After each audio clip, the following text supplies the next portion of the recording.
Gjubeta ka një magji të vete, ndoshta par excellence është vetmja veshje shqiptare që vjen në formën e saj klasike në ngjyrën e pa ngjyrë, ose në mungesën e ngjyrës siç është e zeza.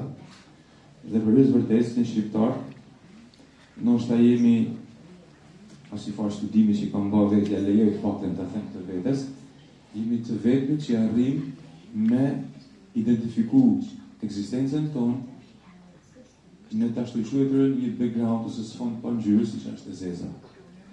Filmin së kohën e sotme në Bregdet, Katrin, një vajzë e re me një libër ku studiohet Iluria në dorë, ndjen sikur diçka e largët e thërret. Në breg, një grua dhe vajza e saj ecin pushtetit. E vogla, shkruan në rër e uta. Librat e dritës ka një mbështetje në një histori faktike, mbi kodikët e Beratit. Kodikët e Beratit pa dyshim gjithkusht, sidomos kodiku i purpur të Beratit është nga vlerat fundamentale të kulturës europiane, për sa i përket asaj kulturës shpirtërore ndoshta, jo vetëm vlera atyre materiale që është jashtëzakonisht e çmuar, pa trashëgimia që ata mbatin si në kuptimin spiritual të tyre. Janë shumë pak libra të njëjtës vlerë në Europë, kështu që ne jemi krenarë që i kemi. Po sfida që kemi ne është se ne duhet të ngjitemi në zemër të parkut kombëtar, parkut natyror paraporitnik, në Gryçaj Kuksit. Është 47 km nga Kuksi, nga cila 12 km janë pa asfalt. Edhe është një sfidë më vete. Përmjet historisë së dhuratës së Konstantinit të Madh, Diela Pushim, ne synojmë të ndërthurim trashëgimi kulturore jo materiale me format bashkëkohore të shprehjes artistike. Bashkë me Gjësikën kemi menduar që të kemi si një input një libër ku shoqërohet fjala me imazhin. Unë do të bëj përshtatjen e 10 prej miteve dhe legjendave, përshtatje e cila do të jetë në përputhje me moshën e fëmijëve dhe të rinjve, kurse Jessica do të jetë do ta shoqëroj fjalën me imazhin. Projekti që kemi me Dëmon është projekti i Titiusit dhe Dionës, të cilën do të cilin në formën e mozaikut verën Baliska. Është projekti i thirrja e burit që përfaqëson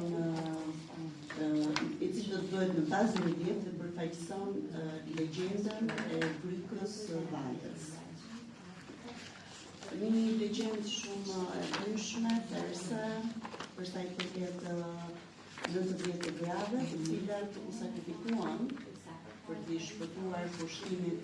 Dokumentari do na japi një mundësi shumë mirë për t'i treguar dhe të rinjve edhe shikuesve në përqendra kulturore që mund kanë dëshirë ta shfaqin veprën apo edhe në festivalet e filmit që kam shumë dëshirë të aplikoj, do aplikoj në një pjesë festivalit filmit, traditën shqiptare dhe zakone që kanë funksionuar deri një periudhë të caktuar dhe sot. Projekti jon Tinguj që flasim, Speaking Sound, ka në qendër të tij promovimin e traditës kryeve të zonës së Gramshit. Ky projekt ka në thelb ndërtimin e një instalacioni në formën e fyelli. Instalacioni do të jetë në përmasa të mëdha, në metal. Shumë e fokusuar tek teknografia, tek rrënjët tona, madje në një farë mënyre për mua është mision. Fokusi tek kërkimi edhe tellimi i njohjes së vetes. Ndryshmëri, stilemash muzikore, pra motivash muzikore të ndryshme. Duke u frymëzuar nga 3 histori nga zona të ndryshme të vendit, do të krijohet një suite etno-jazz që ndërthur motive folklorike dhe gjuhë muzikore. Një storytelling, një tregimtari, të cilat nuk janë bërë deri sot, po flasim që nga Teurta, Genti janë figura të historisë së kombit tonë, të cilën nuk i njohim ne vetë. Nuk i kemi pasur për fat keq as në libra shkollor, gjatë gjithë kohës na shton vetëm historia e Rozapës, 2 histori Konstantini e tjera dhe një histori shumë e madhe e kombit tonë nuk dihet. Nuk po flas vetëm për mitologjinë, por për antikitetin, i cili ende sot e kësaj dite nuk mund të them që ka dy historian që mendojnë njësoj. Kemi pasur sfidë gjatë gjithë kohës së aplikimeve, sigurisht ka qenë një proces shumë i gjatë, me një numër shumë të lartë aplikimesh, por jemi të gëzuar që ju kemi këtu, që jeni ju dhe besoj kemi përzgjedhur më të mirët, bashkë me ekipin edhe me vlerësuesit.